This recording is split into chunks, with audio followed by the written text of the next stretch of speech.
Discover Robeson Community College. Now, here's your host, Christina Dees.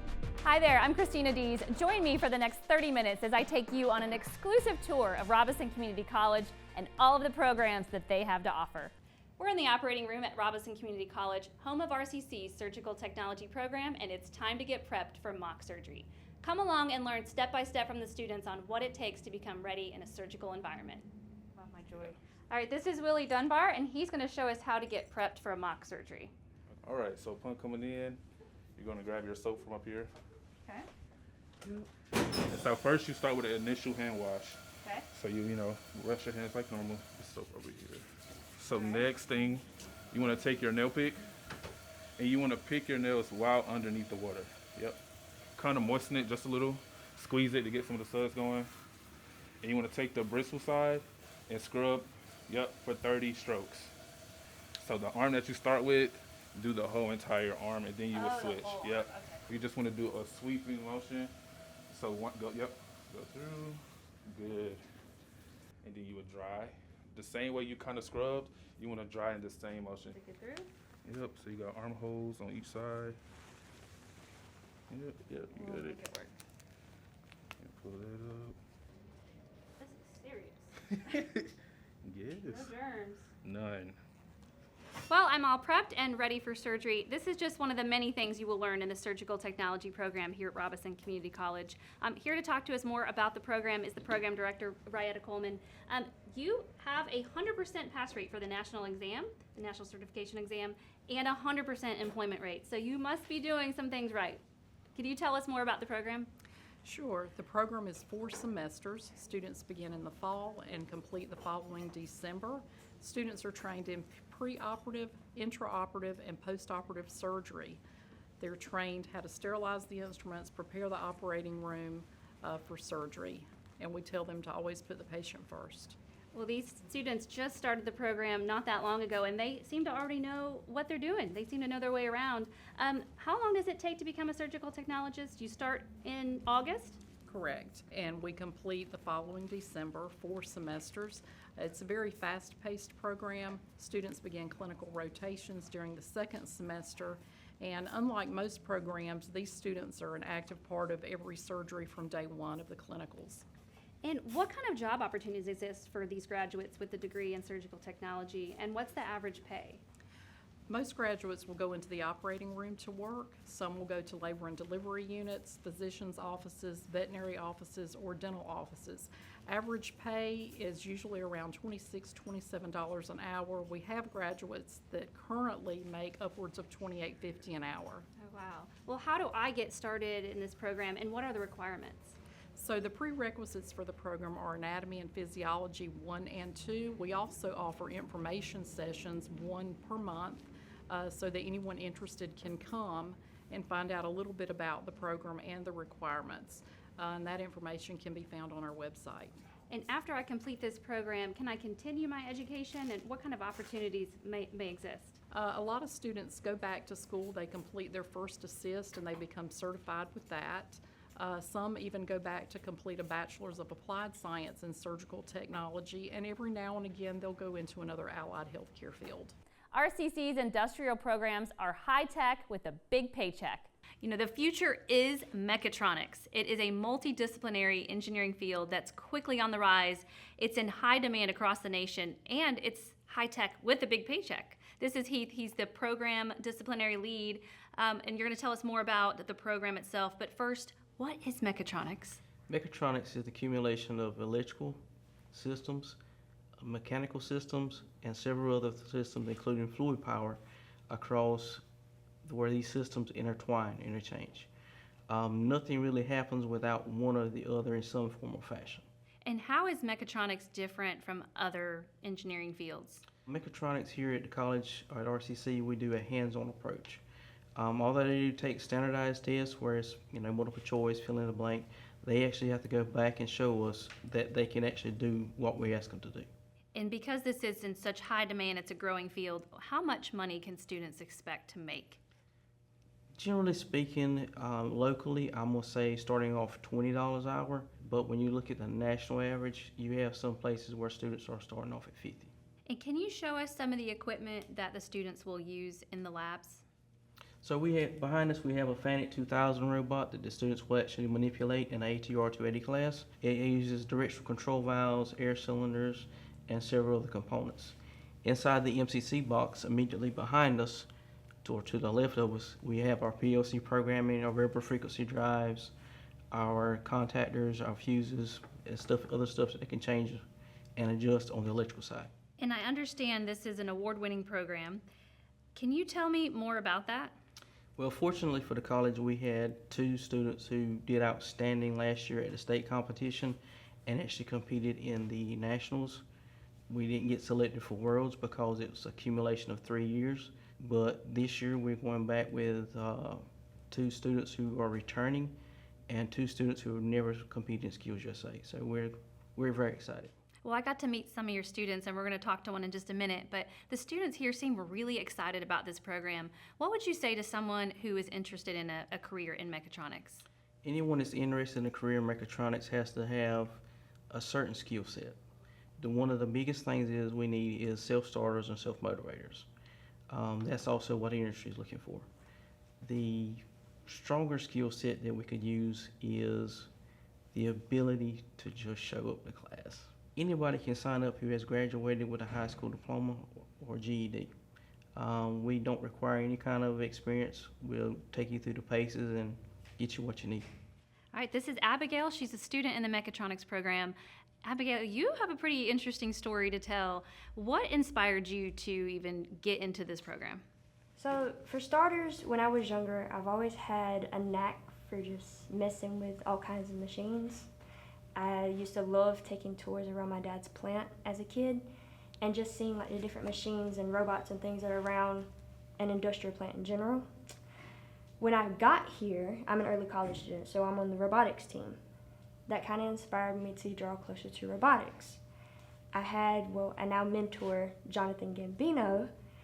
He showed me around the ropes of mechatronics and the industrial systems. I decided that this was something I was going to enjoy.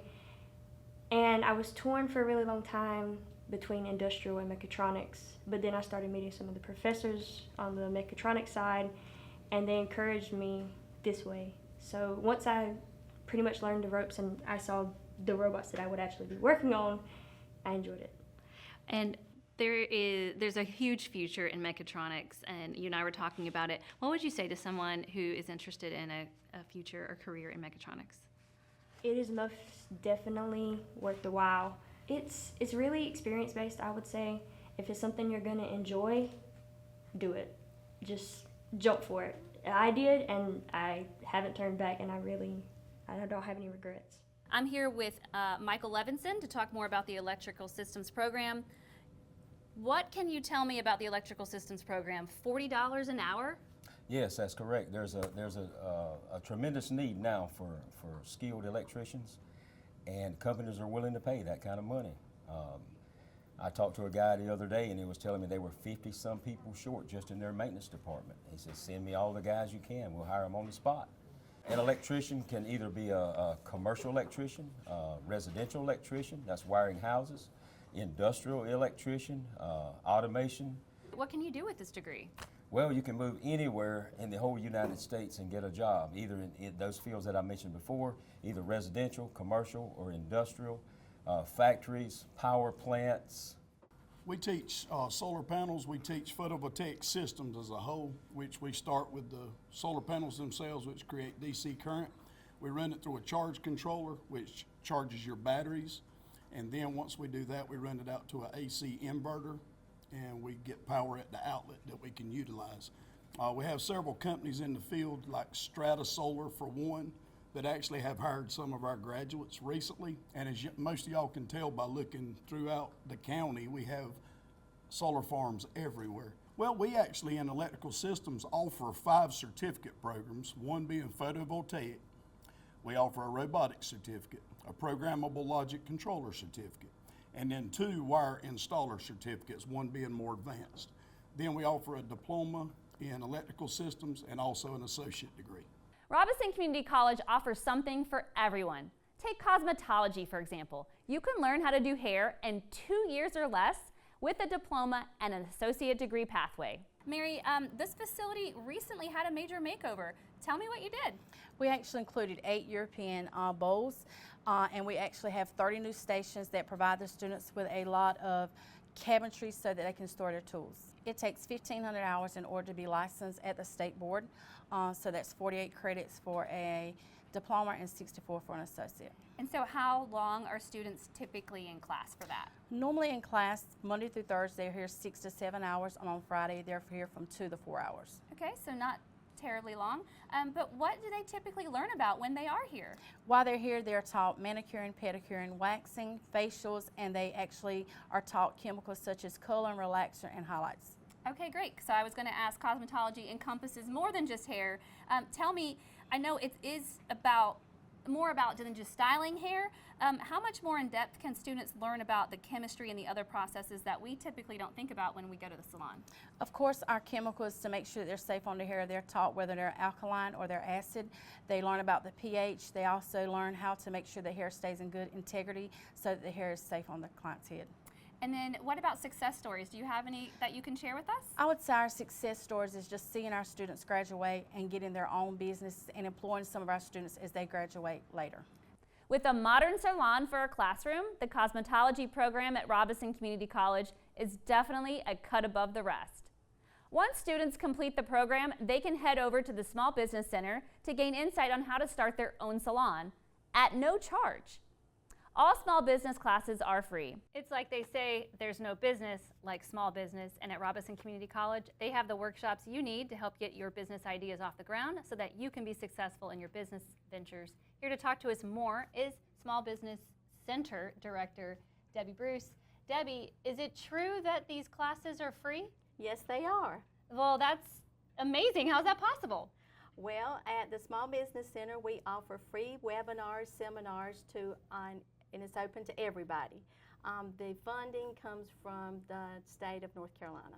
And what types of classes do you offer? Things like how to start a business, how to write a business plan, do basic bookkeeping, and there's many more. And like I said, it is free and it's open to everyone.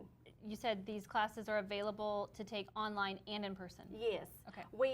They're on our website, and it's under Small Business Center. You can just click, go on there, you can register, and for the in-person classes, you just come to the webinar. It has times and dates listed, and it'll have the location, and you just show up, and we'll do a registration at that time. We do offer counseling for anybody that wants to start up a business or that maybe wants to expand their business or grow their business. What they do is that they would contact me here on campus in Building 18 at Robeson Community College, and what we would do is we would just do an assessment of where they're at, what they need, and we would offer resources for them. This is Tyree. She's a student here at Robeson Community College. How did the Small Business Center help you with your business goals? So it helped me by offering the FREE classes, which are free for all types of things for my business, such as classes like how to start a business, cash flow, bookkeeping, and things like that. So I took those classes, and they were free. That's my favorite word, free. And so what inspired you to look into classes? I always knew what I wanted to do, a transportation business. So I was like, Robeson Community College really can help me, hone on to what I already know that I want to do. So I just called Ms. Bruce, set up classes, and I've been going here about 2.5 years now. Oh, wow. Yeah. So what would you say to someone who's looking to start their own business? I would tell them to come here because the classes are free, FREE, and you can also get counseling, you can get help. Because you might have your path, but you might need somebody to help you to hone on where you need to go. Robeson Community College has several programs to choose from in business technologies. With the ability to complete the degree and certificates 100% online, it's an option you'll definitely want to consider. Programs available include accounting, business administration, medical office administration, and information technologies. Valissa, what exactly is a degree in business technologies? Well, it can be several different types. We have business administration, we have accounting and finance, and medical office administration. So when they get a degree in any of these, they could go to work for an outside organization, they could start or expand their own business, or they could continue their education at a four-year institution. And we've recently updated our articulation agreements with some of the local schools in order to help transfer as many courses as we can to the four-year schools. And tell us about the various programs that are available within the Business Technologies division. Well, with business administration, you're going to learn the foundations of business, the free enterprise system. They're going to learn a little bit about all of it. Management, accounting, economics, marketing. We teach team building, communication. We really just try to get them ready for the workforce. Then we have accounting and finance, which is my favorite. And we teach things like tax, payroll accounting, the accounting cycle, and also how to work with different computer software application systems. Right now it's QuickBooks. Can you tell us about the various programs that are available with a degree in business technologies? Sure. In the business administration program, we teach students about the free enterprise system, where they hit basically the different areas of business, the different disciplines. You have business law, accounting, management, marketing, economics, things like that. In the accounting and finance program, we're preparing them to work in the finance department of a company or institution. They take courses in principles of financial accounting, taxation, payroll accounting, and we also have course computer software applications where they put it all together and work with QuickBooks. Medical office administration prepares students to be a medical administrative professional. They learn medical terms, billing and coding, insurance filing, different things like that. If someone doesn't want to get a diploma or is not able to get a degree, are there certificates available? There are. So in business administration, they could get a business foundation certificate or a customer service certificate. In accounting, you can get a bookkeeping certificate, and then in medical office, you can get a medical billing and coding, a patient representative, or office admin. And what type of careers are available with this type of degree? Well, in business, you have several things. You could be a customer service manager, a business representative. You could be a admin assistant. In accounting, you could become a bookkeeper. You could be a tax preparer, a bank teller, things like that. And then for your medical office, you could be a medical billing specialist. You could become a coder, medical billing coder, and we do allow students or prepare students for the Certified Professional Coder exam. Turn your hobby of gaming into a career. Robeson Community College offers simulation and game development, one of their newest programs that focuses and teaches video game design, animation, and production. It's all part of the information technology program here at RCC. This is Kenneth. He's one of the lead instructors. And Kenneth, tell us, what exactly is simulation and game development? Simulation and game development is the creation of virtual worlds, characters, situations, environments. It can be used for research, entertainment, education, and many of other things. Art, design, anything. Basically, it's just a whole bucket of stuff. So there's a lot of things you can do with it. What can you do with a degree in video gaming? You can actually, because the line's very blurred where we go with computers now, if you do any kind of design, we teach Blender here. Blender's actually used on many different projects, including Pixar Studios, who makes Toy Story, and they've had a hand in Frozen. It's actually also used for Netflix's TV show Love, Death, and Robots. It's completely done in that, and Amazon Prime show Undone. And that's also a tool that's used in many video game studios to create their characters, make them move, just make the environments. So you can really go anywhere you want with it. You don't even have to stick with gaming specifically. You can just kind of go with it wherever. So is this a degree program that offers certificates or just a degree program? The degree program itself, you actually get an information technology degree. You can go into networking, software engineering, or cybersecurity. The gaming is a small part of that here at RCC. It's 4 classes, and you gain a certificate from completing that process. And what types of jobs are available? Like, what kind of work can I get with a degree like this? With the IT degree, this basically opens a lot of doors as far as, like, you can go basically anywhere and work. Everywhere has an IT department these days. With the gaming, we're actually happen to be located right outside of Cary, North Carolina. So that's where Epic Games is, and they make big games such as Fortnite, Gears of War, and they're always looking for help. Also, with the way the internet is now, you can actually set up and be like an indie developer. You could create your own game in the comfort of your own home and self-publish it. Are there any other tracks available for a degree in information technology degree? With every company, they do have an IT department now. With the rise of AI, everywhere's getting attacked with more ransomware. There's more exploits, more threats. Cybersecurity is a very growing field. They're looking for people as of yesterday. Yep. They always need software engineering. I always hear the argument, well, AI does that now, but you still need people on the back end checking that AI. So there's so many things you can do with the degree in information technology. We're actually going to hear from one of the students now. Let's check in. I'm here with Tamara King. She is one of the second-year students in the information technology program. Tamara, tell us what inspired you to enroll in this program? Keeping up with the technology. When it came to the curriculum, I wanted to make sure that I was, times change, and so does the infrastructure of technology. I wanted to make sure I was changing with the times, and I wanted to make sure I had a better grasp on the technology when I entered into the workforce. So studying cybersecurity, what do you expect to do once you graduate? To be more familiar with the databases of organizations. My goal is to one day get into the forensics of networking. I also would like to study the gaming part of the computer industry as far as the storyboards and the builds. So what would you say to someone who is thinking about enrolling in information technology? Oh, I would say just do it. If you're already thinking about it, you've already started the first step, which was just to think about it. And we ask you to take the initiative and come out and see what your talents are and develop your skills. Training is also available for sworn law enforcement officers. RCC has state-of-the-art labs and training designed to provide law enforcement with the tools they need to carry out their duties.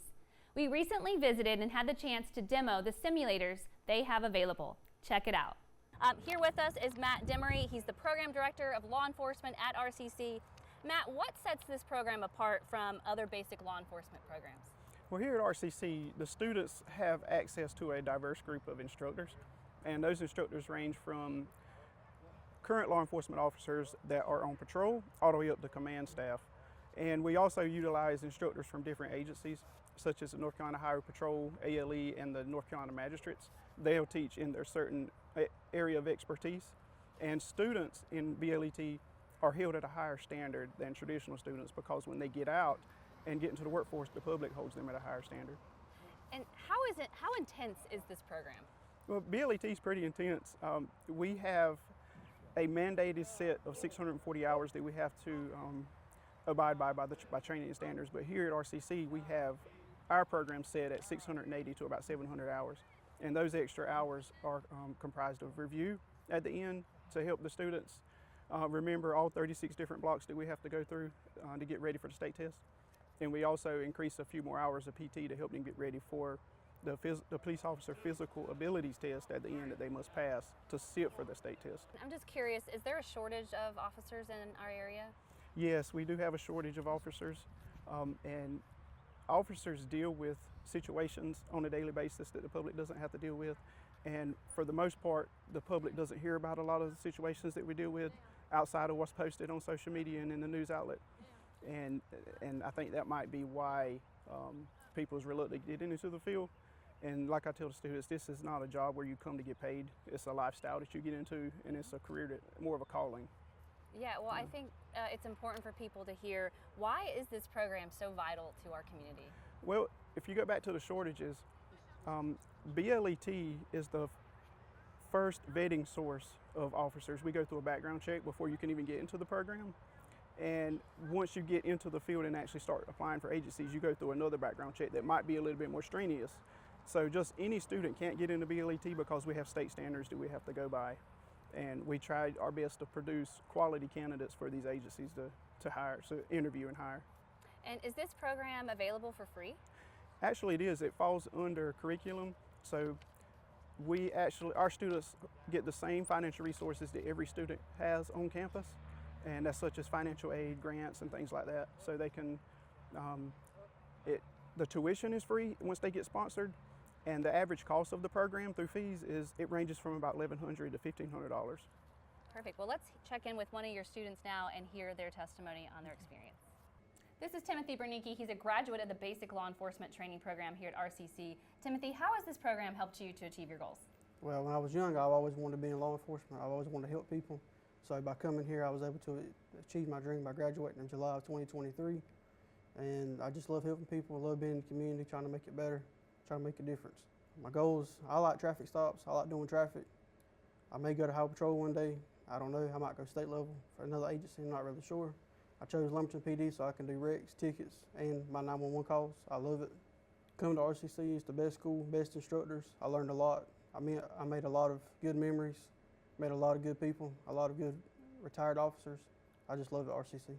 If you like watching shows like Law & Order, CSI, FBI, or Cops, where there's law enforcement, forensics teams, DAs and prosecutors all working together to catch the bad guy and put him away, well, a career in criminal justice might be for you. Here to talk to us about the criminal justice program at RCC is the program instructor. She's the lead criminal justice instructor, Heather Montero. Heather, I have to ask, is you're taking one of your classes like watching one of these crime shows on TV? It's similar, but it's not quite the same. It does take a whole lot longer than just 1 hour to solve a crime and figure out who your suspect is. Okay, well, what exactly do students learn in the criminal justice program here? So in the program here at Robeson Community College, we focus on providing students with the foundations of criminal justice, and we place an emphasis on learning about constitutional law, criminal law, investigative principles, ethics, and quite a few other things. So what type of careers are available with a degree in criminal justice? Criminal justice actually has a wide variety of employment. Students can go into corrections, they can go into law enforcement, they can focus their career on the court system, on being a paralegal or an attorney. They can also focus on forensics, wanting to be a crime scene investigator, or go into a more specialized forensic area. So they really have a wide availability within criminal justice. I'm here with Donnell McCallum. He's a second-year student at RCC in the criminal justice program. Donnell, how did you get started here in this program? I actually started with the Department of Corrections working at the prison, and I worked there a few years and then come to Robeson Community College and attended the BLET program.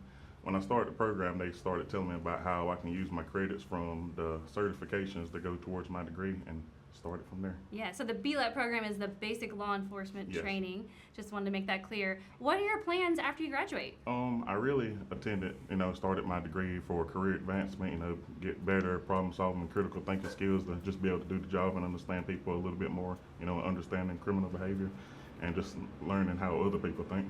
Please go to www.robeson.edu to learn more about the more than 80 degree programs at Robeson Community College, as well as short-term training that leads to long-term careers. We'll see you in the next class. See you in the next class.